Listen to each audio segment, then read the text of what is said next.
AVR ಅನ್ನುವಂಥ ವ್ಯಕ್ತಿ ಯಾರು? AVR is a brand, no more a name. Ticket ಅಂತ ಹೇಳಿ ಕೋಟಿ ಖರ್ಚು ಮಾಡ್ತೀರಾ, ಇದೆಲ್ಲ ಯಾಕೆ ಅಂತ ಕೇಳಿದ್ರೆ ನಾವು ಯಾಕೆ ಮಾಡಬಾರ್ದು ಅಂತ ಕೇಳ್ಬೋದು. ನೀವು ಮತ್ತೆ ಏನೋಕೆ ಅರೆಸ್ಟ್ ಮಾಡುವಂಥದ್ದು ಎಲ್ಲಿ ನಡೆದೇ ಇಲ್ಲ. ರಿಲೇಶನ್ಶಿಪ್ ಇಂದ ಆಚೆ ಬರೋದು ಮೆಂಟ್ಲಿ ಹ್ಯಾರಸ್ ಅವರಲ್ಲ, ನಾನು ಅದೇ ಮೆಂಟ್ಲಿ ಹ್ಯಾರಸ್. ಅವ್ರು ಹೇಳಿದ್ರು ಏನೇನು ಕೊಡಬೇಕು ನೀವು ವಾಪಸ್ ಕೊಟ್ಟಾಗಿದೆ. ಹಾಗಾದ್ರೆ ಕೇಳಿದ್ರೆ ನೀವು ವಾಪಸ್ಸು this is just craving for attention ಅಷ್ಟೇ, ಬೇರೆ ಏನೋ ಉದ್ದೇಶ ಇದರಲ್ಲಿ ಕಾಣಿಸ್ತಾ ಇಲ್ಲ.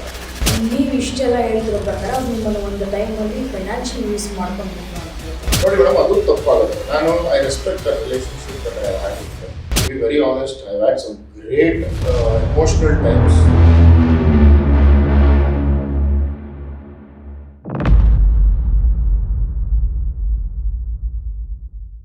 ಟಿಆರ್ಐಟಿಯ ಸಮಸ್ತ ವೀಕ್ಷಕರಿಗೂ ನಮಸ್ಕಾರ. ವಿಶೇಷ ಕಾರ್ಯಕ್ರಮಕ್ಕೆ ಆತ್ಮೀಯ ಸ್ವಾಗತ. ವೀಕ್ಷಕರು, ಇವತ್ತಿನ ಕಾರ್ಯಕ್ರಮವನ್ನ ಅಥವಾ ಒಂದು ಇಂಟರ್ವ್ಯೂವನ್ನ ಪ್ರಾರಂಭ ಮಾಡೋದಕ್ಕಿಂತ ಮುಂಚಿತವಾಗಿ ಒಂದು ಕಥೆಯಿಂದ ನಾನು ಶುರು ಮಾಡೋದಕ್ಕೆ ಇಷ್ಟಪಡ್ತೀನಿ.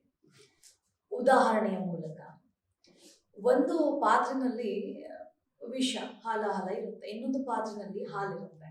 ಸೊ ಅದೇ ಸೇಮ್ ಒಂದೊಂದು ಬಟ್ಲಲ್ಲಿ ಒಂದು ಕಡೆ ಒಂದು ಹಾಲನ್ನ ಇಟ್ಟಿರ್ತಾರೆ. ಆ ಹಾಲನ್ನ ನೀವು ಹಾಲಕ್ಕೆ ಹಾಕಿ ಅಂದ್ರೆ ಕ್ರಾಸ್ ಆಗಿ ಹಾಲವನ್ನ ಹಾಲಿಗೆ ಹಾಕಿದ್ರು ಎರಡು ವಿಷ ಆಗುತ್ತೆ. ಅರ್ಥಾತ್ ನೀವು ಸಾಕಷ್ಟು ಕೆಲಸಗಳನ್ನ ಮಾಡ್ಕೊಂಡು ಬಂದಿರ್ತೀರಾ, ಪ್ಲಸ್ ಆಗಿದ್ದನ್ನ ಗಮನಿಸುವಂಥದ್ದು ಸ್ವಲ್ಪ ಕಡಿಮೆ ಆಗಬಹುದು. ಒಂದು ನೆಗೆಟಿವ್ ಆಯಿತು ಅಂದರೆ ತುಂಬ ಟ್ರೆಂಡ್ ಆಗಿಬಿಡ್ತಾರೆ ಇವಾಗಿನ ಕಾಲಕ್ಕೆ. ಅಂತ ಒಬ್ಬ ಟ್ರೆಂಡಿಂಗ್ ವ್ಯಕ್ತಿ ನಮ್ಮ ಜೊತೆ ಇದ್ದಾರೆ. ಯಾಕೆ, ಏನು, ಎತ್ತ, ಏನು ಬ್ಯಾಕ್ಗ್ರೌಂಡು ಎಲ್ಲವನ್ನ ಕೇಳಬೇಕು. ಆ್ಯಂಡ್ ಇಡೀ ಕರ್ನಾಟಕದ ಜನತೆಗೆ ಒಂದಿಷ್ಟು ಪ್ರಶ್ನೆಗಳಿದೆ. ಸೊ ಅಂಥವನ್ನ ಪಿಕ್ ಮಾಡಿ ನಾನು ಇವತ್ತಿನ ಕಾರ್ಯಕ್ರಮದಲ್ಲಿ ಕೇಳಿ ಉತ್ತರವನ್ನ ಪಡೆದುಕೊಳ್ಳುವಂಥ ಪ್ರಯತ್ನವನ್ನ ಮಾಡ್ತೀನಿ. ಆ ವ್ಯಕ್ತಿ AVR, ಇವಾಗಿನ ಟ್ರೆಂಡಿಂಗ್ ಮ್ಯಾನ್. ತುಂಬಾ ಜನ ಕೇಳಿರ್ತೀರ AVR ಅಂದ್ರೆ ಫಿಲಂ ಇಂಡಸ್ಟ್ರಿ. ಆದರೆ ಇವ್ರು ಯಾರು, ಏನು, ಎತ್ತ ಎಲ್ಲವನ್ನ ಕೂಡ ಉತ್ತರವನ್ನು ಕೊಡುವಂಥ ಪ್ರಯತ್ನವನ್ನ ಈಗ ಮಾಡ್ತೀವಿ. ಮೊದಲನೇದಾಗಿ ಅವ್ರನ್ನ ಕಾರ್ಯಕ್ರಮಕ್ಕೆ ವೆಲ್ಕಮ್ ಮಾಡ್ತೀನಿ. ಸರ್ ನಮಸ್ಕಾರ, ಕಾರ್ಯಕ್ರಮಕ್ಕೆ ಆತ್ಮೀಯ ಸ್ವಾಗತ. AVR ಅವರು ಹೇಗಿದ್ದಾರೆ, ನೀವು ಹೇಗಿದ್ದೀರಾ? AVR ಅವರು ಚೆನ್ನಾಗಿದ್ದಾರೆ, ನಾನು ಸ್ವಲ್ಪ ಚೆನ್ನಾಗಿದ್ದೀನಿ ಅಷ್ಟೇ. ಓಕೆ, ಇತ್ತೀಚೆಗೆ ಆಗ್ತಿರೋ ಬೆಳವಣಿಗೆಗಳ ಬಗ್ಗೆ ನಂತರ ಮಾತಾಡೋಣ. ಮೊದಲನೇದಾಗಿ AVR ಅಂದ್ರೆ ಏನು ಅಂತ ಹೇಳಿ ಅರವಿಂದ್ ಅವ್ರ ಬಗ್ಗೆ ಇಂಡಸ್ಟ್ರಿಯಲ್ಲಿ ಗೊತ್ತು. ಕರ್ನಾಟಕದ ಪ್ರತಿ ವ್ಯಕ್ತಿಗೆ ಈಗ AVR ಅನ್ನುವಂಥ ಪದ ಹೋಗ್ತಾ ಇದೆ. AVR ಅನ್ನುವಂಥ ವ್ಯಕ್ತಿ ಯಾರು? AVR is a brand now. It's no more a name. So AVR group we are into several things. We are into construction, we are into development, we are into rentals, we are into hospitality, we are into cricket, we are into sports rather, and we are also into movies. So AVR is nothing but a brand. And once upon a time it was so called a name, but today it's become a brand. Arvind Venkatesh Reddy ಅವರು by birth ರಿಚ್ಚಾ, ಅಥವಾ ನೀವು ಹೇಳಿದ ಸಾಕಷ್ಟು ನಿಮ್ದು ಬಿಸ್ನೆಸ್ಗಳೇನೇನಿದೆ ಅಂತ ಹೇಳಿ, ಇದು ಎಲ್ಲ ನೀವು ಮಾಡ್ಕೊಂಡಿರುವಂಥದ್ದ, ನಿಮ್ದ ಏನು? ಯಾರೋ ಬಾರ್ನ್ ರಿಚ್ ಇರಲ್ಲ. ಓವರ್ ಪೀರಿಯಡ್ ಆಫ್ ಟೈಮ್ ನಮ್ಮ ತಂದೆ ತಾಯಿ ಮಾಡಿರುವಂಥ ಶ್ರಮ ಮತ್ತು ಅವರು ಏನು ಒಂದೊಂದು ಪೈಸಾನು ಜೋಡಿಸಿ ಒಂದೊಂದು ರೂಪಾಯಿನ ಜೋಡಿಸಿ ಒಂದು ಎಸ್ಟಾಬ್ಲಿಷ್ಮೆಂಟ್ ಕ್ರಿಯೇಟ್ ಮಾಡಿದ್ದಾರೆ. ಆ ನಂತರ ಅವ್ರ ಲೆಗಸಿನ ಫಾಲೋ ಮಾಡೋದಕ್ಕೆ ನಾನು ಸ್ವಂತವಾಗಿ ನಾನು ಹಾಸ್ಪಿಟಾಲಿಟಿ ಬಿಸ್ನೆಸ್ ಸ್ಟಾರ್ಟ್ ಮಾಡಿದ್ದೆ. ಆನಂತರ ರಿಯಲ್ ಎಸ್ಟೇಟ್ ಮಾಡ್ತಾ ಇದ್ದೆ, ಆನಂತರ ಡೆವಲಪ್ಮೆಂಟ್ ಮಾಡ್ತಾ ಇದ್ದೆ, ಆನಂತರ ಸುಮಾರು ವಿಲ್ಲಾಸ್ ಮತ್ತು ಅಪಾರ್ಟ್ಮೆಂಟ್ಸ್ ಪ್ರಾಜೆಕ್ಟ್ಸ್ ಮಾಡಿದ್ವಿ. ಬಟ್ ಇವತ್ತಿನ ದಿನಕ್ಕೆ ಸದ್ಯಕ್ಕೆ we are more focusing on land aggregation ಮತ್ತು ಪ್ಲಾಟೆಡ್ ಡೆವಲಪ್ಮೆಂಟು. ಮತ್ತು AVR ಎಂಟರ್ಟೈನ್ಮೆಂಟ್ ಮೂಲಕ ನಾವು 2 ಫಿಲಿಮನ್ನು ಪ್ರೊಡ್ಯೂಸ್ ಮಾಡ್ತಾ ಇದ್ವಿ. So basically, like you asked me, nobody is born rich. It's the kind of effort that you put into making yourself. Basically ಎಲ್ಲಿ ಅವ್ರಿಗೆ? Basically ಬೆಂಗಳೂರವ್ರೆ. ನಮ್ಮ ಊರು ಬಂದು ಚಿನ್ನಪ್ಪನಹಳ್ಳಿ ಅಂತ, ಮಾರತಹಳ್ಳಿ ಹತ್ರ, ಓಲ್ಡ್ ಏರ್ಪೋರ್ಟ್ ಹತ್ರ. ಸೊ ನಮ್ಮ ಗ್ರ್ಯಾಂಡ್ ಫಾದರು ಒಂದು ಲ್ಯಾಂಡ್ ಲಾರ್ಡ್.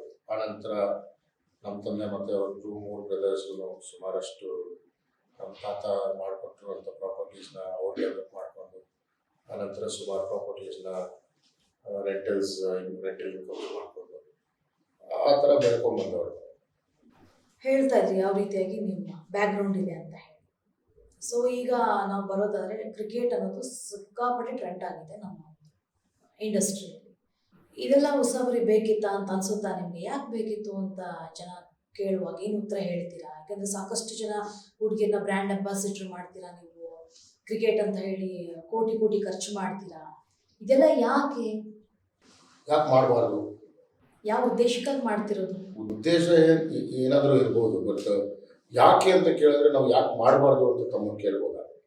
ಅದು ಲಾಭ ಕೇಳ್ತಾ ಇದ್ದೀನಿ ನಾನು. ನಿಮ್ದು ಯಾವ ಇಂಟೆನ್ಷನ್ ಇಂದ ಮಾಡ್ತಾ ಇದ್ದೀನಿ? ಏನೇ ವ್ಯವಹಾರ ಮಾಡಿದ್ರು ಎಲ್ಲದರಲ್ಲಿ ಲಾಭ ನಷ್ಟ ಅನ್ನೋದು ಇದ್ದೇ ಇರ್ತದೆ. ಕ್ರಿಕೆಟ್ ಅನ್ನೋದು ನನ್ನ ಚೈಲ್ಡ್ಹುಡ್ ಪ್ಯಾಷನ್, ಪ್ಲಸ್ ನಾನು ಒಬ್ಬ ಪ್ರೊಫೆಷನಲ್ ಕ್ರಿಕೆಟರ್ ಆಗಿದ್ದೆ. I played all levels of cricket to a certain extent.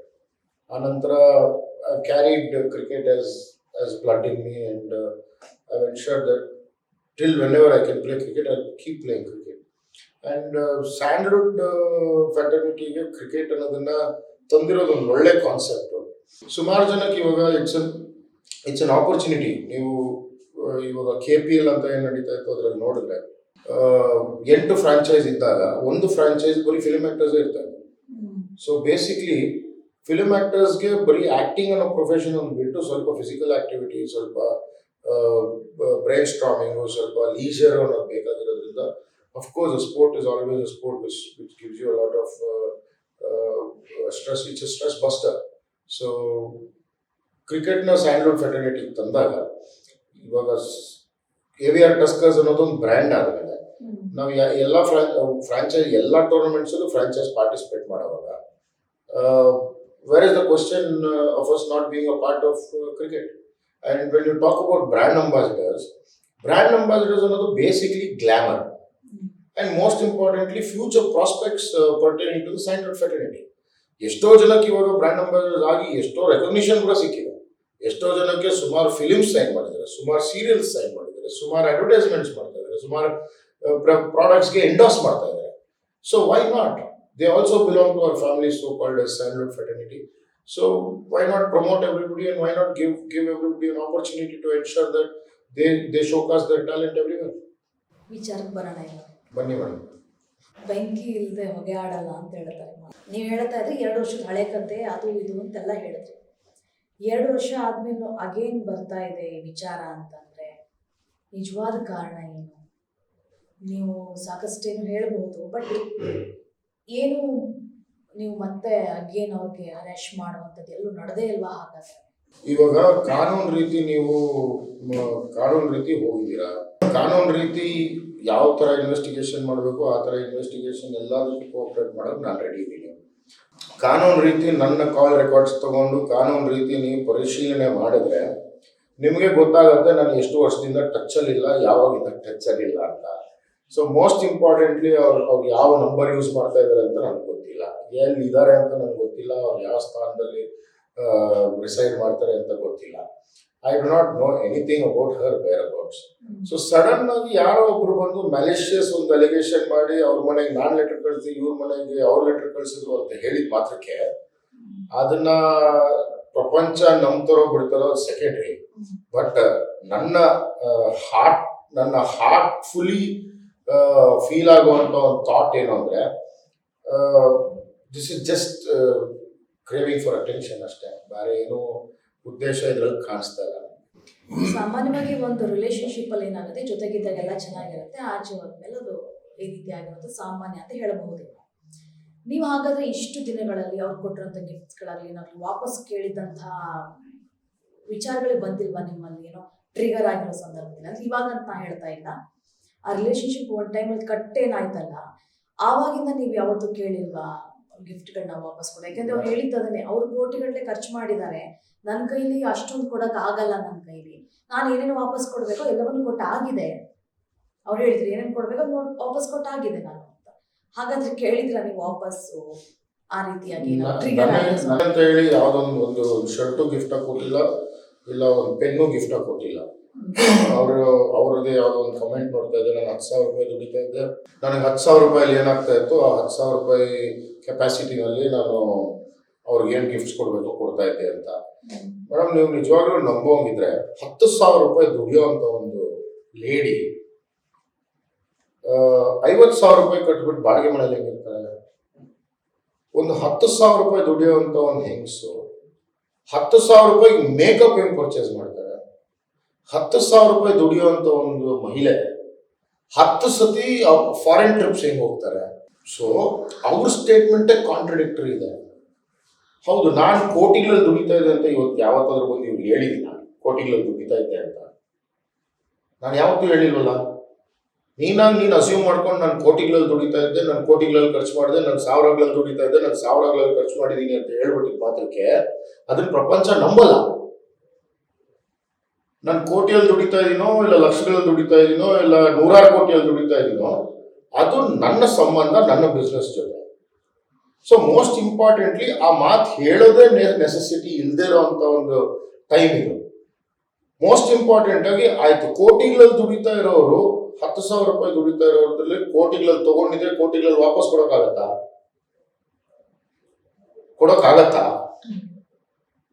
So ಅದು ಆಗದೆ ಇರುವಂತ ಒಂದು ಕತೆ. ಸೊ ಪ್ರಪಂಚದಲ್ಲಿ ಎಲ್ಲ ಕೊಟ್ಬಿಟ್ಟೆ ಇದ್ದಿದ್ದೆಲ್ಲ ಕೊಟ್ಬಿಟ್ಟೆ ಇನ್ ಕೊಡೋಕ್ಕಾಗದೆ ಇರೋದಂತ ಎಲ್ಲಿಂದ ತಂದು ಕೊಡ್ಲಿ ಅಂತ ಕೇಳಿದ್ರೆ ಅದು ಯಾವ ನ್ಯಾಯ? ಹೋಗ್ಲಿ. ಇನ್ನೊಂದ್ ಕಡೆ ಒಂದು ಕಾಂಟ್ರಡಿಕ್ಟರಿ ಸ್ಟೇಟ್ಮೆಂಟ್ ಕೊಡ್ತಾರೆ, ನಮ್ಗೆ ಬೇಡ ಬೇಡ ಬೇಡ ಅಂದ್ರು ನಾವು ದುಡ್ಡು ಕಳಿಸ್ತಾನೆ ಇದ್ವಂತೆ ಅವ್ರ ಅಕೌಂಟ್ಗೆ, ದುಡ್ಡು ಕಳಿಸ್ತಾನೆ ಇದ್ವಂತೆ ಅವ್ರ ಅಕೌಂಟ್ಗೆ. ಆಯ್ತು, ಇವಾಗ ನಿಮ್ಗೆ ಬೇಡ ಬೇಡ ಬೇಡ ಅಂದಾಗ ನಿಮ್ಮ ಅಕೌಂಟ್ಗೆ ನಾನು ದುಡ್ಡು ಕಳಿಸಿದ್ರೆ ನೀವೇನ್ ಮಾಡ್ತೀರಾ? ಅಲ್ಲ, ನಿಮ್ಮ ಅಕೌಂಟ್ಗೆ ನೀವು ಬೇಡ ಬೇಡ ಅಂದ್ರೂ ನಾನು ದುಡ್ಡು ಕಳಿಸ್ತಾ ಇದ್ರೆ ನೀವೇನ್ ಮಾಡ್ಬೇಕು? ನೀವು ವಾಪಸ್ ನನ್ನ ಅಕೌಂಟ್ಗೆ ಕಳಿಸ್ಬೇಕು. ಕರೆಕ್ಟ್ ಅಲ್ವಾ? ಎಷ್ಟೊತ್ತು ತಗೊಂತದೆ? ನನ್ನ ಅಕೌಂಟಿಂದ ನಿಮ್ಮ ಅಕೌಂಟ್ಗೆ ಬರೋಕೆ 1 ನಿಮಿಷ ತಗೊಂಡ್ರೆ ನಿಮ್ಮ ಅಕೌಂಟಿಂದ ನನ್ನ ಅಕೌಂಟ್ಗೆ ಬರೋಕೆ 5 ನಿಮಿಷ ತಗೊಂತದೆ. ಸೊ ನಾನು ಬೇಡ ಬೇಡ, ನೀವು ಬೇಡ ಬೇಡ ಅಂದ್ರೂ ನಾನು ದುಡ್ಡು ಕಳಿಸ್ತಾ ಇದ್ದೆ ನಿಮ್ಗೆ, ನೀವು ಹೋಗ್ಲಿ ಅದನ್ನ ಇಟ್ಕೊಂಡಿದ್ದೀರಾ?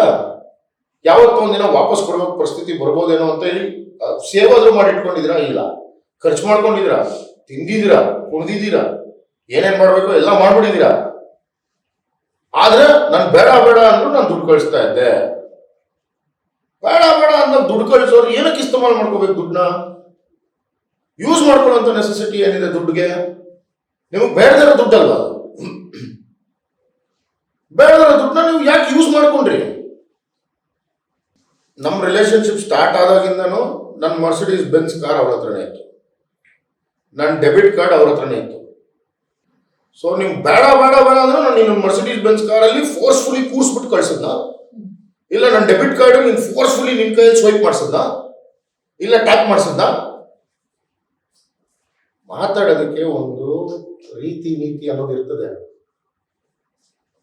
ಹೋಗ್ಲಿ, ಬೇಡದಿರೋ ದುಡ್ಡು, ನೀವು ಬೇಡ ಅಂದಿದ್ದ ದುಡ್ಡು ಹೋಗ್ಲಿ ಇಟ್ಕೊಂಡಿದ್ದೀರಾ, ವಾಪಸ್ ಕಳಿಸುವಂತ ಪರಿಸ್ಥಿತಿ ಬಂದಿದೆ ಇವತ್ತು. ಕಳ್ಸಕ್ಕಾಗತ್ತಾ? ಚೆನ್ನಾಗಿ ಎಂಜಾಯ್ ಮಾಡಿದ್ದೀರಾ, ಚೆನ್ನಾಗಿ ಯೂಸ್ ಮಾಡ್ಕೊಂಡಿರೋ ದುಡ್ಡನ್ನ.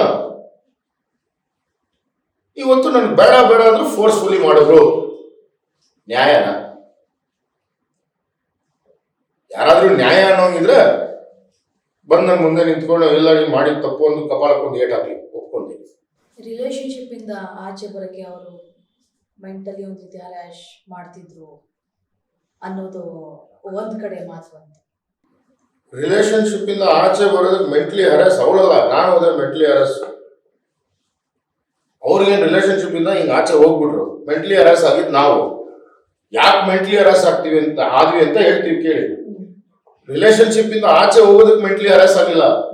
ಆ ಟೆನ್ಷನ್, ಟ್ರಾಮಾ, ನಾನು ಸೂಸೈಡ್ ಮಾಡ್ಕೊಂಡ್ಬಿಡ್ತೀನಿ ಅಂತ ಒಂದಿನ ಫ್ಯಾನ್ಗೆ ಬಟ್ಟೆ ಇದು ಸಲ್ವಾರ್ ಕಮೀಸ್ಗೆ ಹಾಕೊಂತಾರಲ್ಲ, ಅದನ್ನೇನಂತಾರೆ, ದುಪ್ಪಟ್ಟನ್ನು ಫ್ಯಾನ್ ಕಟ್ಬಿಟ್ಟು ಫೋಟೋ ಕಳಿಸ್ತಾರೆ. ಒಂದಿನ ಟ್ಯಾಬ್ಲೆಟ್ ಇಷ್ಟು ಬೆಡ್ ಮೇಲೆ ಹಾಕ್ಬಿಟ್ಟು ಒಂದು ಡಿಫ್ರೆಂಟ್ ಟ್ಯಾಬ್ಲೆಟ್ ಬೆಡ್ ಮೇಲೆ ಹಾಕ್ಬಿಟ್ಟು ವಿಡಿಯೋ ತಗೊಂಡು ಕಳಿಸ್ತಾರೆ. ಒಂದಿನ ಟ್ಯಾಬ್ಲೆಟ್ ನುಂಗ್ತಾ ಇದೀನಿ ಅಂತ ನುಂಗಿದ ತಕ್ಷಣ ವಿಡಿಯೋ ತಗೊಂಡು ನುಂಗಿದ್ ಮಾತ್ರ ಕಳಿಸ್ತಾರೆ. ಆಮೇಲೆ ವಿಡಿಯೋ ಸ್ವಿಚ್ ಆಫ್ ಆಗ್ಬಿಡ್ತದೆ. ಆಮೇಲೆ 100 ಟ್ಯಾಬ್ಲೆಟ್ ತಿಂದಿದ್ದೀನಿ, ನಾನು ಪ್ಯಾರಾಸಿಟಮಾಲ್ 100 ಟ್ಯಾಬ್ಲೆಟ್ ತಿಂದಿದ್ದೀನಿ ಅಂತ ಕ್ಲೇಮ್ ಮಾಡ್ತಾರೆ. 100 ಟ್ಯಾಬ್ಲೆಟ್ ತಿಂದ್ರು ಅಂತ ಒಂದು ವ್ಯಕ್ತಿ ಬದುಕೋದಕ್ಕೆ ಸಾಧ್ಯತೆ ಇದೆಯಾ? ಸಾಧ್ಯತೆ ಇದೆಯಾ? ICU ನಲ್ಲಿ ಕರ್ಕೊಂಡು ಹೋಗ್ಬಿಟ್ಟು ನನ್ನನ್ನು ಅರ್ಧಾಕ್ಬಿಟ್ರು, ನನ್ನನ್ನು ಹೊಡೆದಾಕ್ಬಿಟ್ರು ಅಂತ ಹೇಳ್ತಾರೆ. ಆವತ್ತಿನ ದಿನ ICU ನಲ್ಲಿ ಇಬ್ಬರೇ ಇದ್ವಾ? ಡಾಕ್ಟರ್ ಇರ್ಲಿಲ್ವಾ? ಅಟೆಂಡೆನ್ಸ್ ಯಾವ ರೀಸನ್ಗೆ ICU ಗೆ ಅಡ್ಮಿಟ್ ಮಾಡುವಂತ ಪರಿಸ್ಥಿತಿ ಬಂತು? ಅದೇ 100 ಟ್ಯಾಬ್ಲೆಟ್ ತಗೊಂಡು ತಿನ್ಬಿಟ್ಟಿದ್ರಲ್ಲ. ನೀವು ಓಡೋಗ್ಬಿಟ್ರಿ. ಏನ್ ಮಾಡ್ಕೊಳಕಾಗ್ತಾ ಇತ್ತು? ಒಂದು ಐಫೋನ್ 100 ಟ್ಯಾಬ್ಲೆಟ್ ತಿಂದ್ಬಿಟ್ಟಿದ್ರು, ಹೊಟ್ಟೆ ವಾಶ್ ಮಾಡಿದ್ರೆ 1 ಟ್ಯಾಬ್ಲೆಟ್ ಬಂದಿಲ್ಲ ಆಚೆ. ಡಾಕ್ಟ್ರೆ ಪರೇಶಾನ್ ಆಗ್ಬಿಟ್ಟ, 100 ಟ್ಯಾಬ್ಲೆಟ್ ಎಲ್ಲಿ ಹೋಯ್ತು ಗುರು ಅಂತ. ಅದಕ್ಕೆ ಯಾವ್ದಕ್ಕೂ ಪ್ರಿಕಾಷನ್ಗೆ ಅಂತ ಒಂದಿನ ICU ಮೆಂಟಲ್ ಸ್ಟ್ರೆಸ್ ಅಲ್ಲಿ ಇದ್ದಾಳೆ ಅಂತ ಒಂದಿನ ICU ಅಲ್ಲಿ ಇಟ್ಟಿದ್ವಿ. ICU ನಲ್ಲಿ ಇಟ್ಟಾಗ ಫೋನ್ ಇಟ್ಕೊಂಡಿದ್ಲು. ಆ ಫೋನ್ ನ ICU ನಲ್ಲಿ ಪರ್ಮಿಟ್ ಮಾಡಲ್ಲ ಅಂತ ಹೇಳಿದಕ್ಕೆ ಫೋನ್ ವಾಪಸ್ ತಗೊಳ್ಳೋದಕ್ಕೆ ಆ ಫೋನ್ ನನ್ನ ಕೈ ಕೊಟ್ಟಿದ್ರೆ ಲಾಕ್ ಮಾಡ್ಬಿಟ್ಟು ಅದನ್ನ ನಾನು ಏನ್ ಮಾಡ್ಬಿಡ್ತಾ ಇದ್ದೆ. ಇವತ್ತಿನ ದಿನ ಟೆಕ್ನಾಲಜಿ ಎಷ್ಟು ಫಾಸ್ಟ್ ಆಗಿದೆ, ಎಸ್ಪೆಷಲಿ ಐಫೋನ್ ಅಲ್ಲಿ, ಅಂದ್ರೆ ಅದನ್ನ ಕ್ರ್ಯಾಕು ಮಾಡಕ್ಕಾಗಲ್ಲ. ಸೊ ಅಂದ್ರೆ ನೀವ್ ಇಷ್ಟೆಲ್ಲ ಹೇಳ್ತಿರೋ ಪ್ರಕಾರ ಅವ್ರು ನಿಮ್ಮನ್ನು ಒಂದು ಟೈಮ್ ಅಲ್ಲಿ ಫೈನಾನ್ಷಿಯಲ್ ಯೂಸ್ ಮಾಡ್ಕೊಂಡ್ಬಿಟ್ರು ಅಂತ ಹೇಳ್ತೀರಾ? ನೋಡಿ ಮೇಡಮ್, ಅದು ತಪ್ಪಾಗುತ್ತೆ. I respect that relationship that I have had with her. To be very honest, I've had some great emotional times that I've spent along with her. So if I say ಇವತ್ತಿನ ದಿನ ನನ್ನ ದುಡ್ಡಿಗೆ ಇಸ್ತೆಮಾಲ್ ಮಾಡ್ಕೊಂಡು ಅಂತ ಹೇಳಿದ್ರೆ ತಪ್ಪಾಗುತ್ತೆ. ನನ್ನ ಸ್ವಂತ ರಿಲೇಶನ್ಶಿಪ್ ನಾನೇ ನನ್ನ ಬಾಯಲ್ಲೇ ಅವಮಾನ ಮಾಡ್ದಂಗಾಗುತ್ತೆ. So I really won't say that she used me for money, but somewhere she flipped in a different way and she started liking somebody else, and maybe that could have been a nice reason to tell me. ಅಲ್ವೇ ನನ್ಗೆ ಈ ತರ ಇನ್ನೊಬ್ರು ಯಾರೋ ಇಷ್ಟ ಆಗ್ತಾ ಇದಾರೆ, ಇವಾಗ ನಿಮ್ ಜೊತೆ ಕಷ್ಟ ಆಗ್ತಾ ಇದೆ ಅಂತ ಕೂಲಂಕುಷವಾಗಿ ಹೇಳಿ ಪಾಠ ಆಗ್ಬೋದಾಗಿತ್ತಲ್ಲ ದಾರಿ. ಅದು ಬಿಟ್ಟು ಈ ಸೂಯಿಸೈಡ್ ಡ್ರಾಮಾ, ದಿನ ಬೆಳಗ್ಗೆ ಆದ್ರೆ ಹ್ಯಾಂಗ್ ಮಾಡ್ಕೊಂತೀನಿ, ದಿನ ಮಧ್ಯಾಹ್ನ ಆದ್ರೆ ಟ್ಯಾಬ್ಲೆಟ್ ತಿಂತೀನಿ, ದಿನ ರಾತ್ರಿ ಆದ್ರೆ ಫೆನಾಯಿಲ್ ಕುಡಿತೀನಿ, ಇದೇ ಡ್ರಾಮಾ ಇದೇ ಟ್ರಾಮಾ. ಸೊ ಮೆಂಟಲಿ ಹರಾಸ್ ಆಗಿರೋದು ಅವರಲ್ಲ, ಅದೆಲ್ಲ ಮಾಡಿ ಮಾಡಿ ನಾವು ಮೆಂಟಲಿ ಹರಾಸ್ ಆಗ್ಬಿಟ್ಟಿದೀವಿ. ಈಗ ನೀವು ಒಂದ್ ಕಡೆ ಪ್ರೆಸ್ ಮೀಟ್ ಅಲ್ಲಿ ಮಾತಾಡೋದೆಲ್ಲ ಗಮನ ಹರಿಸ್ತಾ ಇದ್ದೇನೆ ನಾನು. ಆಮೇಲೆ ಕೇಳಿ ಬಂದಿರೋ ವಿಚಾರ, ನೀವು ಅವ್ರ ಫ್ಯಾಮಿಲಿ ಜೊತೆ ಟಚ್ ಅಲ್ಲಿ ಇದ್ರಿ ಅಂತ. ಸೊ ಈಗ ಪ್ರಸ್ತುತ ಅಥವಾ ನಿಮ್ಮ ರಿಲೇಶನ್ಶಿಪ್ ಕಟ್ ಆಗಿರುವಂತ ಸಂದರ್ಭದಲ್ಲಿ ಮಾತಾಡಿದ್ರ ತಾಯಿಯವ್ರ ಜೊತೆ ಈ ವಿಚಾರ? ಈ ತರ ನಾನು ಮಾತಾಡಿದಿಲ್ಲ, ಅವರೇ ಮಾತಾಡಿದ್ರು, ಅವರೇ ಒಪ್ಸಿದೀನಿ ಅಂತಾನು ಹೇಳಿದ್ರು. ಸೊ ಆದ್ರಿಂದ we took this forward. But ಅಷ್ಟೊತ್ತಿಗೆ all ended in a very very disastrous way. So I don't even want to think about it. Aravinda Venkatesh Reddy ಅವರು ತುಂಬಾ ಸ್ಟ್ರಾಂಗು ಎಲ್ಲ ರೀತಿಯಾಗಿ. ಸೊ ಮುಂದಿನ ದಿನಗಳಲ್ಲಿ ರಿವೆಂಜ್ ತೀರಿಸ್ಕೊಳ್ತಾರ ಹಾಗಾದ್ರೆ ಬೇರೆ ಏನಾದ್ರು? ನನ್ನ ಕೆಪಾಸಿಟಿಗೆ ಆಗೋವಂಥವ್ರ ಜೊತೆ ನಾನು ಫೈಟ್ ಮಾಡ್ತೀನಿ. ನನ್ನ ಕೆಪಾಸಿಟಿಗೆ ಲೆಕ್ಕ ಇಲ್ಲದೆ ಇರೋಂಥವ್ರ ಜೊತೆ ನಾನು ಫೈಟ್ ಮಾಡಿ ಏನು ಸಾಬೀತು ಮಾಡಲಿ? ನಾಳೆ ದಿನ ಒಂದು 10 ಕೇಸ್ ಹಾಕೋದಕ್ಕೆ ಈಸಿ. 10 ಕೇಸಲ್ಲಿ 10 ಆರ್ಡರ್ ಆಗುತ್ತೆ, ಯಾಕಂದ್ರೆ ಎಲ್ಲ ಸಬ್ಸ್ಟಾನ್ಷಿಯಲ್ ಪ್ರೂಫ್ ಇದೆ. Everything is legal, everything is in white. ನಾಳೆ ಕೇಸ್ ಹಾಕಿ ಕೇಸ್ ಗೆದ್ದ ಮೇಲೆ ಅವ್ರ ಹತ್ರ ರಿಕವರಿ ಮಾಡಕ್ ಕೊಡೋದು ದುಡ್ಡಿದ್ಯಾ? ಇಲ್ಲ. So basically it is waste of time, waste of energy, mental stress, mental trauma. And this is a phase. ನಾನು ಎಲ್ಲರಿಗೂ ಹೇಳ್ಕೊಂಡ್ ಬರ್ತಾ ಇದ್ದೀನಿ, ಇವತ್ತು ಹೇಳ್ತಾ ಇದ್ದೀನಿ, ಇದು ಮರ್ತೋಗಿರುವಂತ ಒಂದು ಕತೆ, ನನ್ನ ಜೀವನಕ್ಕೆ ಬೇಡದೇ ಇರುವಂತ ಒಂದು ಕತೆ. ಈ ಕಥೆನ ನಾನು ತಿರ್ಗಾ ಈ ಕಥೆಯಲ್ಲಿ ನಾನು ವೈಲ್ಡ್ ಕಾರ್ಡ್ ಎಂಟ್ರಿ ಕೊಡೋದಕ್ಕೆ ನನಗೆ ಇಂಟ್ರೆಸ್ಟ್ ಇಲ್ಲ, ನನಗೆ ಬೇಕಾಗೂ ಇಲ್ಲ. ಸೊ ದಯವಿಟ್ಟು ನನ್ನ ಜೀವನ ಮಾಡ್ಕೊಂಡು ಹೋಗೋದಕ್ಕೆ ಬಿಟ್ಟು ನಿಮ್ಮ ಪಾಟಿಗೆ ನೀವು ಇದ್ಕೊಂಡು ನೆಮ್ಮದಿಯಾಗಿ ಇದ್ಕೊಳ್ರಿ. ಎಲ್ಲಿರ್ತೀರೋ ಅಲ್ಲಿ ನೆಮ್ಮದಿಯಾಗಿ ಇದ್ಕೊಳ್ರಿ, ಏನಾದರೂ ಮಾಡ್ಕೊಳ್ರಿ. ನಮ್ಗೆ ಸಂಬಂಧ ಇಲ್ಲ, ನಾವು ಸಂಬಂಧಕ್ಕೆ ಬರೋದು ಇಲ್ಲ. ಅದೇ ತರ ನಮ್ಮ ಜೀವನ ನಾವು ಮಾಡ್ಕೊಂಡು ಹೋಗಿ ನಮ್ಮ ನೆಮ್ಮದಿಯಾಗಿ ಬಿಟ್ಬಿಟ್ರೆ ನಾವು ತುಂಬಾ ನೆಮ್ಮದಿಯಾಗಿ ನಮ್ಮ ಪ್ರೊಡಕ್ಟಿವ್ ಆಗಿ ಮಾಡೋ ಅಂತ 1000 ಕೆಲಸ ಇದೆ. 3-4 ದಿನದಿಂದ ಕೆಲಸ ಕಾರ್ಯ ಬಿಟ್ಟು ಬರೀ ಮೀಡಿಯಾ ಮುಂದೆ ಕೂತಿದ್ದೀನಿ. ಕುತ್ಕೊಳ್ಳೋಂತ ಪರಿಸ್ಥಿತಿ ಬಂದಿದೆ. ಓಕೆ, ನಿಮ್ಮ ಹತ್ರ ಯಾರು ಕಷ್ಟ ಅಂತ ಬಂದ್ರು ತುಂಬಾ ಸಹಾಯ ಮಾಡ್ತೀರಾ, ಇಂಡಸ್ಟ್ರಿನಲ್ಲಿ ಇದ್ದೀರಾ, ಅದೆಲ್ಲ ಓಕೆ. ಎಷ್ಟು ಜನ ಸ್ಪೈಗಳನ್ನ ನೀವು ಸಾಕೊಂಡಿದ್ದೀರಾ? ಫೋಟೋಗಳನ್ನ ತೆಗೆದು ನಿಮ್ಗೆ ಕಳಿಸ್ತಾರೆ ಅಥವಾ ಇನ್ಫಾರ್ಮೇಶನ್ಸ್ಗಳನ್ನ ಕೊಡ್ತಾರೆ ಎಲ್ಲಿಂದನೋ? ನಾನು ನಿಮಗೆ ತಿರ್ಗಾ ಹೇಳ್ತಾ ಇದ್ದೀನಿ, ಇದು ಮುಗಿದೋಗಿರೋ ಕತೆ. ನನ್ನ ಜೀವನದಲ್ಲಿ ನನಗೆ ಸ್ಪೈ ನೆಸೆಸಿಟಿನೂ ಇಲ್ಲ. ಏನೋ ಈ ಜೀವನದಲ್ಲಿ ಮಾಡೆಲ್ ಹೆಸರು ಬಂತು, ಬೇಡ ನನ್ನ ಹೆಸರುಗಳನ್ನ ತೆಗಿಯಕ್ಕೆ ಇಷ್ಟಪಡಲ್ಲ, ಯಾಕಂದ್ರೆ ನೀವು ಹೆಸರುಗಳನ್ನ ಎಲ್ಲೂ ಹೇಳ್ತಾ ಇಲ್ಲ, ಹೀಗಾಗಿ ಬೇಡ ಇನ್ನೊಬ್ಬರ ಕ್ಯಾರೆಕ್ಟರ್ ಬಗ್ಗೆ ಮಾತನಾಡೋದು ಅಂತ ನಾನು. ಅವ್ರಿಗೂ ಇದಕ್ಕೂ ಸಂಬಂಧ ಇಲ್ಲ ಪಾಪ. ಅವ್ರು ಇನ್ನೊಬ್ರು, ಅವ್ರು ಜಸ್ಟ್ ಒಂದು ಬ್ರ್ಯಾಂಡ್ ಅಂಬಾಸಿಡರ್ ಆಗಿ ನಮ್ಮ ಜೊತೆ ಇದ್ರು. ಅವ್ರಿಗೂ ಇದಕ್ಕೂ ಯಾವುದೇ ತರ ಸಂಬಂಧ ಇಲ್ಲ. ಅವರು ಯಾವುದೇ ತರ ಫೋಟೋಸ್ ಆಗಲಿ ವಿಡಿಯೋಸ್ ಆಗಲಿ ತೆಗೆದು ನನಗೆ ಕಳಿಸಿಲ್ಲ. ಪಾಪ ಅವ್ರ ಮೇಲೆ ಏನಕ್ಕೆ ಅಪವಾದನೆ, ಆ ಹುಡುಗಿ ಮೇಲೆ ಏನಕ್ಕೆ ಅಪವಾದನೆ ಮಾಡ್ತಾ ಇದ್ದಾರೆ ಅಂತ ನನಗೆ ಗೊತ್ತಿಲ್ಲ. ನಾನು ಇದನ್ನು ಓದಿದ್ಮೇಲೆ ಆ ಹುಡುಗಿನ ಯಾವತ್ತೂ ಕಾಂಟ್ಯಾಕ್ಟ್ ಮಾಡೋಕೆ ಟ್ರೈ ಮಾಡಿಲ್ಲ. ಬಟ್ ಇದೆಲ್ಲ ಸ್ವಲ್ಪ ಕಾಮ್ ಡೌನ್ ಆದ್ಮೇಲೆ ಆ ಹುಡುಗಿ ಹತ್ರ ಮಾತಾಡ್ತೀನಿ. ಅವರಿಬ್ಬರಿಗೂ ಏನ್ ಪರ್ಸನಲ್ ಆಗಿದೆ ಇಲ್ಲ ನನಗೆ ಗೊತ್ತಿರೋ ಈ ಹುಡುಗಿನೂ ಕಾಂಟ್ರವರ್ಷಿಯಲ್ ಹುಡುಗಿ ಅಲ್ಲ, ಯಾರ ಮೇಲೆ ಅಲಿಗೇಷನ್ ಮಾಡ್ತಾ ಇದ್ದಾರೆ. She is a very nice girl, very hard working girl. She is living our own life today. She is making an establishment for her self. She is making name fame for her self. ಆ ಥರ ಇರೋವಾಗ ಅವ್ರನ್ನ ಅವ್ರ ಪಾಠಕ್ಕೆ ಬದುಕೋಗ್ಬಿಡೋದು ತುಂಬ ಒಳ್ಳೇದು ಅನ್ಸುತ್ತೆ. ಕೊನೆಯದಾಗ ಒಂದು ಪ್ರಶ್ನೆ ಕೇಳ್ತೀನಿ. ಹೇಳಿ ಮೇಡಮ್. ನಾನು ನಿಮ್ಗೆ ಸ್ಟಾರ್ಟಿಂಗ್ ಒಂದು ಕತೆ ಹೇಳ್ತಾ ಇದ್ದೆ. ಹಾಲಿಗೆ ಹಾಲ ಮಿಕ್ಸ್ ಮಾಡಿದ್ರು, ಹಾಲಕ್ಕೆ ಹಾಲನ್ನ ಮಿಕ್ಸ್ ಮಾಡಿದ್ರು ಅದೆರಡು ವಿಷ, ಏನು ಡಿಫ್ರೆನ್ಸ್ ಬೀಳಲ್ಲ. ಆ್ಯಂಡ್ ಪ್ರಪಂಚದಲ್ಲಿ ಇರೋದು ಹಾಗೆ, ನೀವು ಎಷ್ಟೇ ಸಾವಿರ ಒಳ್ಳೆ ಕೆಲಸ ಮಾಡ್ಕೊಂಡ್ರು ಒಂದು ನೆಗೆಟಿವ್ ಆದ ತಕ್ಷಣನೇ ಅದು ತುಂಬ ಬೇಗ ಸ್ಪ್ರೆಡ್ ಆಗುತ್ತೆ. ಈಗಾಗಿರುವಂತಹ ಡ್ಯಾಮೇಜನ್ನು ನೀವು ಹೇಗೆ ಸರಿಪಡಿಸ್ಕೊಳ್ತೀರಾ? ಯಾಕಂದರೆ ಒಂದು ಸಾಮಾಜಿಕವಾಗಿ ಗುರುತಿಸ್ಕೊಂಡಿರುವಂಥ ವ್ಯಕ್ತಿ ಒಂದು ಕಡೆ ಆ ಲೈಫ್ ಇದೆ, ಇಂಡಸ್ಟ್ರಿಯಲ್ಲಿ ಗುರುತಿಸ್ಕೊಂಡಿರೋದು ಬೇರೆ ಒಂಥರ ಲೈಫ್ ಇದೆ, ನಿಮ್ಮ ಬಿಸ್ನೆಸ್ಗಳಲ್ಲಾಗಿರ್ಬೋದು. ಅದರ ಹೊರತಾಗಿ ಕುಟುಂಬದಲ್ಲಿ ಇವಾಗ ಆಗೋಗಿರೋ ಡ್ಯಾಮೇಜ್ನ ರಿಪೇರ್ ಮಾಡ್ಕೊಳ್ಳೋದಕ್ಕೂ ಸ್ವಲ್ಪ ಕಷ್ಟ ಆಗ್ಬೋದು. ಇದು ಇರ್ರಿಪೇರಬಲ್ ಡ್ಯಾಮೇಜ್ ಅಂತಾರಲ್ವಾ. ಸೊ ನಾರ್ಮಲ್ ಆಗಿ ಒಂದು ಕಾರ್ ಹೋಗ್ಬಿಟ್ಟು ಜೋರಾಗಿ ಡಿಕ್ಕಿ ಹೊಡೆದ್ರೆ ಅದನ್ನ ಇನ್ಶೂರೆನ್ಸ್ ಕ್ಲೈಮ್ ಮಾಡಿದಾಗ ರಿಪೇರ್ ಮಾಡೋಕ್ಕಾಗೋಂಗಿದ್ರೆ ರಿಪೇರ್ ಮಾಡ್ತಾರೆ, ಇಲ್ಲಾಂದ್ರೆ ಟೋಟಲ್ ಲಾಸ್ ಅಂತ ಸ್ಕ್ರಾಪ್ ಮಾಡ್ಬಿಡ್ತಾರೆ. ಸೊ ಈ ಸಬ್ಜೆಕ್ಟ್ ನ ನಾನು ಸದ್ಯಕ್ಕೆ ಟೋಟಲ್ ಲಾಸ್ ಅಂತ ಸ್ಕ್ರಾಪ್ ಮಾಡಿ ನಾನು ಮುಂದಕ್ಕೆ ಹೋಗೋದು ವಾಸಿ ಅನಿಸ್ತಾ ಇದೆ ನನ್ನ ಜೀವನದಲ್ಲಿ. ಸೊ ಅಗೇನ್ ಅರವಿಂದ್ ವೆಂಕಟೇಶ್ ರೆಡ್ಡಿ ಅವರ AVR ಆಗಿ ಮತ್ತೆ ಎದ್ದು ಬರ್ತಾರೆ. ಯಾವತ್ತು ಮಲ್ಗೆ ಇಲ್ವಲ್ಲ, ತಿರ್ಗಿ ಎದ್ದು ಬರೋದೇನಿದೆ, ಇನ್ನೂ ಓಡಾಡ್ತಾನೆ ಇದ್ದೀನಿ. ಇನ್ನೂ ಇನ್ಫ್ಯಾಕ್ಟ್ ಇನ್ನೂ ಜಾಸ್ತಿ ಪಬ್ಲಿಸಿಟಿ ಆಗ್ಬಿಟ್ಟಿದೆ. So one thing that we have to understand is any form of publicity is publicity. And I don't need the publicity. I am not craving for this publicity. And I'm really off this process. ನನಗೆ ಈ process-ಅಲ್ಲಿ part ಆಗೋದಕ್ಕೂ interest ಇಲ್ಲ. ನನಗೆ ಈ process-ಅಲ್ಲಿ ಕಾಣಿಸ್ಕೋಬೇಕು ಅನ್ನೋದಕ್ಕೂ ನನಗೆ interest ಇಲ್ಲ. Anyways damage ಆಗೋಗಿದೆ.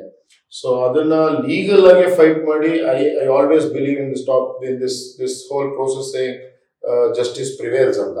So legal ಆಗಿ ಅವ್ರು ಕೊಟ್ಟಿರುವಂತ ಕಂಪ್ಲೇಂಟ್ ನಾನ್ ಫೈಟ್ ಮಾಡಿ ಅದು ತಪ್ಪ ಸರಿನಾ ಅನ್ನೋದನ್ನ ಸಾಬೀತ್ ಮಾಡೋದಕ್ಕೆ ಇವಾಗ ನಾನು ಓಡಾಡಬೇಕು. ಸ್ವಲ್ಪ ಕಷ್ಟ ಆಗತ್ತೆ ನಾನು, but I will ensure that I will do it. ಈಗ ನೀವು ಹೇಳ್ತಾ ಇದ್ರಿ ನನ್ಗೆ ಈ ರೀತಿ ನೆಗೆಟಿವ್ ಪಬ್ಲಿಸಿಟಿ ಬೇಕಾಗಿರ್ಲಿಲ್ಲ, ಆ ಕ್ರೇವಿಂಗ್ ಇಲ್ಲ ನನಗೆ. ಸೊ ಪ್ರೆಸ್ ಮೀಟಲ್ಲೆಲ್ಲ ನಾವು ಅಬ್ಸರ್ವ್ ಮಾಡ್ದಂಗೆ, ಆಮೇಲೆ ನೀವು ಹೇಳಿರುವಂಥ ಉತ್ತರಗಳು ಅವ್ರ ಕಡೆಯಿಂದ ಬಂದಿರುವಂಥದ್ದು, ಅದೆಷ್ಟೇ ನಾನು ಮುಖ ತೋರಿಸ್ಬಾರ್ದು, ಎಷ್ಟೇ ನಾವು ಬ್ಲರ್ ಮಾಡಿ ಹಾಕ್ತೀವಿ ಮೀಡಿಯಾಗಳಲ್ಲಿ, ಅಷ್ಟೆಲ್ಲ ಮಾಡಿ ಕೂಡ ಯಾರು ಏನು ಎತ್ತ ಅಂತ ಓಪನ್ ಆಗಿರುವಂಥದ್ದು. ಸೊ ಅವರು ಇನ್ನೂ ಒಂದಿಷ್ಟು ಜನಕ್ಕೆ ಮೋಸ ಮಾಡಿದರೆ, ಇದೇ ರೀತಿಯಾಗಿ ಮೋಸ ಹೋಗಿದ್ದಾರೆ ಒಂದಿಷ್ಟು ಜನ ಅನ್ನುವಂಥ ಮಾತುಗಳು ಕೂಡ ಕೇಳಿ ಬಂತು. ಈಗ ಇದನ್ನ ಅವ್ರ ಪಬ್ಲಿಸಿಟಿಗೋಸ್ಕರ ಅವ್ರು ಯೂಸ್ ಮಾಡ್ಕೊಂಡ್ರು ಅಂತ ನಿಮ್ಗೆ ಏನಾದ್ರು ಅನ್ಸುತ್ತಾ? ಅಫ್ಕೋರ್ಸ್ ಲಾಸ್ಟ್ 3 ವರ್ಷ 4 ವರ್ಷ ಹಿಂದೆ, ಐ ಥಿಂಕ್ ಲಾಸ್ಟ್ ಫಿಲಿಮ್ ಮಾಡಿರೋದು 10 ವರ್ಷ ಹಿಂದೆ. ಆನಂತರ ನನ್ನ ಜೀವನಕ್ಕೆ ಆಯಮ್ಮ ಕಾಲಿಟ್ಟ ಮೇಲೆ ಒಂದು ಸ್ವಲ್ಪ ಅಲ್ಲಿ ಇಲ್ಲಿ ಕಾಣಿಸ್ಕೊತಾ ಇದ್ರು. ಅದಾದಮೇಲೆ ಲಾಸ್ಟ್ 2.5 ವರ್ಷ ಎಲ್ಲೂ ಕಾಣಿಸ್ಕೊಂಡಿಲ್ಲ. ಒಂದು ಸೀರಿಯಲ್ ಮಾಡಿಲ್ಲ, ಒಂದು ಫಿಲಿಮ್ ಮಾಡಿಲ್ಲ, ಒಂದು ಎಂಡೋರ್ಸ್ಮೆಂಟ್ ಮಾಡಿಲ್ಲ. ಬರೀ ಸೀರೆ ಹಾಕ್ಕೊಂಡು ರೀಲ್ಸ್ ಹೊಡ್ಕೊಂಡು ನೆಮ್ಮದಿಯಾಗಿ ಆರಾಮಾಗಿ ಮಜಾ ಮಾಡ್ಕೊಂಡು ಕೂತವ್ರೆ. ಸೊ ಅದು ಬಿಟ್ಟರೆ ಅವ್ರು ಮಾಡಿರುವಂಥದ್ದು ಯಾವುದು ಪ್ರೊಡಕ್ಟಿವ್ ಆಗಿ, ಯಾವುದು ಸಕ್ಸಸ್ಫುಲ್ ಆಗಿ ಯಾವುದು ಓಡಿಲ್ಲ. ಸೊ ಬೇಸಿಕ್ಲಿ ಜಾಬ್ಲೆಸ್ ಅವರು. ಸೊ ಇದೊಂದು ಪಬ್ಲಿಸಿಟಿ ಸ್ಟಂಟೇ ಇರ್ಬೋದೇನೋ ನನಗೆ ಗೊತ್ತಿಲ್ಲ. Maybe because she wants to come back to limelight. ನಿಮ್ಮನ್ನು ಯೂಸ್ ಮಾಡಿಕೊಂಡ್ರು ಪಬ್ಲಿಸಿಟಿ. ಅದೇ ನನ್ನನ್ನು ಬಲಿಕ ಬಕ್ರ ಮಾಡೋದು. ಕಾರ್ಗಿರೆಲ್ಲ ವಾಪಸ್ ಕೊಟ್ಬಿಟ್ಟಿದ್ದಾರೆ ಬ್ರೇಕಪ್ ಆದ ತಕ್ಷಣ. ಕೊಟ್ಟಿದ್ದಾರೆ. ಗೋಲ್ಡ್ ನಾವು ಯಾಕೆ ಕೇಳಬೇಕು? ಅದೇ ಹೇಳಿದಲ್ಲ, ಕೊಡೋಕೆ ತಾಕತ್ತಿರೋರ ಹತ್ರ ಕೇಳ್ಬೋದು, ಕೊಡೋಕೆ ತಾಕತ್ತು ಇಲ್ಲದೆ ಇರೋರ ಹತ್ರ ಕೇಳಿ ಸುಖ. ಸೊ ನಿಮ್ಮ ನೆಕ್ಸ್ಟ್ ಫೈಟ್ ಅಂತಂದ್ರೆ ಅವ್ರು ಏನು ಕಂಪ್ಲೇಂಟ್ ಮಾಡಿದ್ರೆ ಅದ್ರ ಮೇಲೆ ಅಷ್ಟೇ ಹೋಗ್ತಾರೆ, ನೀವೇನು ಮತ್ತೆ ರಿಟರ್ನ್ ಕಂಪ್ಲೇಂಟ್ ಏನು ಮಾಡಲ್ಲ? ನಾನು ಹೇಳಿದ್ನಲ್ಲ madam, waste of time, waste of energy. So ನನಗೆ ಇಂಟೆನ್ಷನ್ ಇಲ್ಲ. ಮಾಡಬೇಕು ಅಂದರೆ 2 ವರ್ಷ ಹಿಂದೆನೇ ಮಾಡ್ತಾ ಇದ್ದೆ. ಇಷ್ಟನ್ನ ಕಾಯ ನೆಸೆಸಿಟಿ ಇರಲಿಲ್ಲ. So I don't think I have patience and time to waste on such things. I have a lot of productive things to do in life. I have an empire to handle. So let me go forward and start working back on my regular routine life. Okay. And ಇವೆಷ್ಟೇ ಇವಾಗ ನೀವು ಹೇಳ್ದಂಗೆ ಈ damage ಸ್ವಲ್ಪ control ಮಾಡ್ಕೊಳ್ಳೋದು, ಸ್ವಲ್ಪ ಇದನ್ನೆಲ್ಲ ಸರಿಪಡಿಸೋದು ಸ್ವಲ್ಪ ದಿನ ಆಗುತ್ತೆ ಅಂತ. ಸರಿಪಡಿಸೋದಕ್ಕೆ ಏನಿದೆ ಮೇಡಮ್? ಸರಿಪಡಿಸ್ಬೇಕು ಅಂತ ಏನಿದೆ? ಸರಿಪಡಿಸೋದಕ್ಕೆ ಏನು ನೆಸೆಸಿಟಿನೇ ಇಲ್ಲ. ಸರಿ ಹೋಗುತ್ತೆ. ಇವತ್ತೊಂದು ದಿನ ಕಾಣಿಸ್ಕೊತೀವಿ, ನಾಳೆ ಕಾಣಿಸ್ಕೊತೀವಿ, ನಾಳೆದೆಲ್ಲ ಮಾಡ್ಕೊತೀವಿ. ಈಗ ನೀವು ಹೇಳ್ತಾ ಇದ್ರಿ ನನ್ಗೆ ಈ ರೀತಿ ನೆಗೆಟಿವ್ ಪಬ್ಲಿಸಿಟಿ ಬೇಕಾಗಿರ್ಲಿಲ್ಲ, ಆ ಕ್ರೇವಿಂಗ್ ಇಲ್ಲ ನನಗೆ.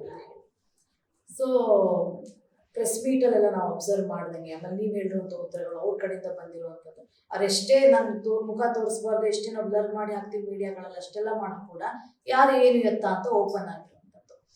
ಸೊ ಅವರು ಇನ್ನೂ ಒಂದಿಷ್ಟು ಜನಕ್ಕೆ ಮೋಸ ಮಾಡಿದರೆ, ಇದೇ ರೀತಿಯಾಗಿ ಮೋಸ ಹೋಗಿದ್ದಾರೆ ಒಂದಿಷ್ಟು ಜನ ಅನ್ನುವಂಥ ಮಾತುಗಳು ಕೂಡ ಕೇಳಿ ಬಂತು. ಈಗ ಇದನ್ನ ಅವ್ರ ಪಬ್ಲಿಸಿಟಿಗೋಸ್ಕರ ಅವ್ರು ಯೂಸ್ ಮಾಡ್ಕೊಂಡ್ರು ಅಂತ ನಿಮ್ಗೆ ಏನಾದ್ರು ಅನ್ಸುತ್ತಾ? ಅಫ್ಕೋರ್ಸ್ ಲಾಸ್ಟ್ 3 ವರ್ಷ 4 ವರ್ಷದಿಂದನೇ, ಐ ಥಿಂಕ್ ಲಾಸ್ಟ್ ಫಿಲಿಮ್ ಮಾಡಿರೋದು 10 ವರ್ಷ ಹಿಂದೆ. ಆನಂತರ ನನ್ನ ಜೀವನಕ್ಕೆ ಆಯಮ್ಮ ಕಾಲಿಟ್ಟ ಮೇಲೆ ಒಂದು ಸ್ವಲ್ಪ ಅಲ್ಲಿ ಇಲ್ಲಿ ಕಾಣಿಸ್ಕೊತಾ ಇದ್ರು. ಅದಾದಮೇಲೆ ಲಾಸ್ಟ್ 2.5 ವರ್ಷ ಎಲ್ಲೂ ಕಾಣಿಸ್ಕೊಂಡಿಲ್ಲ. ಒಂದು ಸೀರಿಯಲ್ ಮಾಡಿಲ್ಲ, ಒಂದು ಫಿಲಿಮ್ ಮಾಡಿಲ್ಲ, ಒಂದು ಎಂಡೋರ್ಸ್ಮೆಂಟ್ ಮಾಡಿಲ್ಲ. ಬರೀ ಸೀರೆ ಹಾಕ್ಕೊಂಡು ರೀಲ್ಸ್ ಹೊಡ್ಕೊಂಡು ನೆಮ್ಮದಿಯಾಗಿ ಆರಾಮಾಗಿ ಮಜಾ ಮಾಡ್ಕೊಂಡು ಕೂತವ್ರೆ.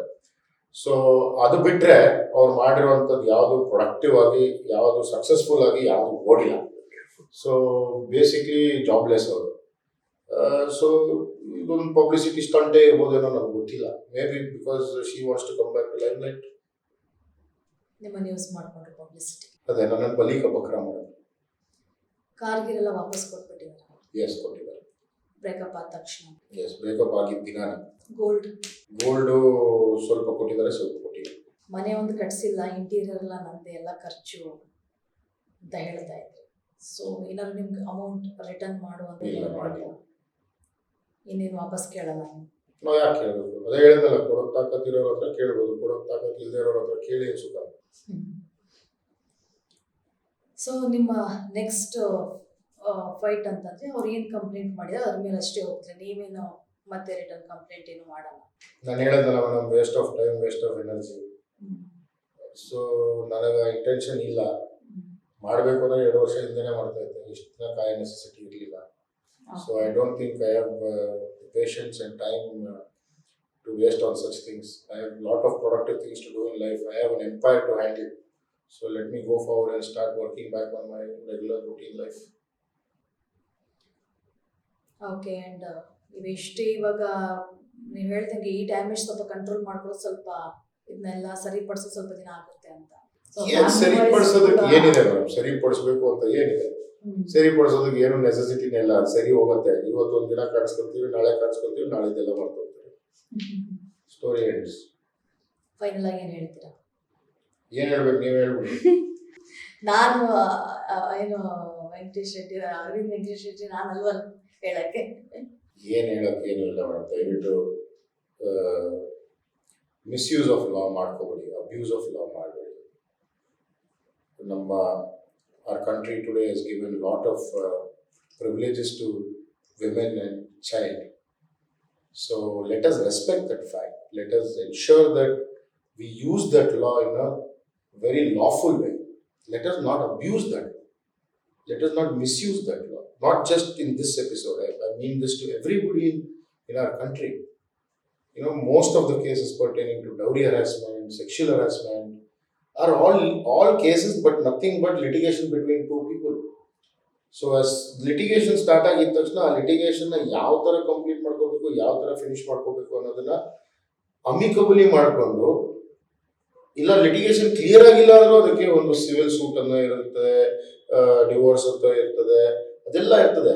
ಆ ಲೀಗಲ್ ವೇಲ್ ಹೋಗ್ಬಿಟ್ಟು ಫೈಟ್ ಮಾಡ್ಕೊಂಡು ಬರೋಣ ಹೊರತು ಈ ಮಿಸ್ಯೂಸ್ ಆಫ್ ಲಾ ಮಾಡೋದು ಬೇಡ ಅಂತ ಸಾರ್ವಜನಿಕರಲ್ಲಿ ನಾನೊಂದು ರಿಕ್ವೆಸ್ಟ್ ಮಾಡ್ತೇನೆ.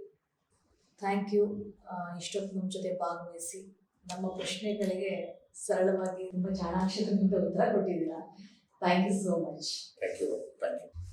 ಎಸ್, ಒಂದ್ ಕಡೆ ನಾನು ಹೇಳಿದಂಗೆ ಎಷ್ಟೇ ಒಳ್ಳೆ ಕೆಲಸಗಳನ್ನ ಮಾಡಿದ್ರು ಬಂದಂತ ಒಂದು ಕೆಟ್ಟ ವಿಚಾರದಿಂದಾಗಿ ತುಂಬಾ ಪಬ್ಲಿಸಿಟಿ ಆಗೋದು ಅಥವಾ ಡ್ಯಾಮೇಜ್ಗಳಾಗೋದು ಇದೆಲ್ಲವೂ ಕೂಡ ಸಹಜ. ಆದ್ರೆ ಯಾವ ರೀತಿಯಾಗಿ ಆಗಿದೆ, ಯಾರಿಂದ ಆಗಿದೆ, ಇದೆಲ್ಲವೂ ಕೂಡ ಇಂಪಾರ್ಟೆಂಟ್ ಆಗುತ್ತೆ. ಹಾಗೆಯೇ ಕಾನೂನು ರೀತಿಯಾಗಿ ಮುಂದುವರಿಯುವಂಥದ್ದು ಕೂಡ ತುಂಬಾನೇ ಮುಖ್ಯ ಆಗುತ್ತೆ.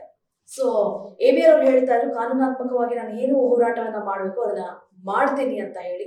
ಆದ್ರೆ ಒಂದು ಪ್ರಶ್ನೆ ನಮ್ಮನ್ನ ಕಾಡುವಂಥದ್ದು, ಇಂಡಸ್ಟ್ರಿಗೆ ಕೊಡುವಂತಹ ಮೆಸೇಜ್ ಏನು, ಇಂಡಸ್ಟ್ರಿಯವರಾಗಿ ಜನರಿಗೆ ಕೊಡುವಂತಹ ಮೆಸೇಜ್ ಏನು ಹಾಗಾದ್ರೆ ಇವೆಲ್ಲ ಅನ್ನುವಂತಹ ಪ್ರಶ್ನೆಗಳು ಖಂಡಿತವಾಗ್ಲೂ ಕಾಡುತ್ತೆ.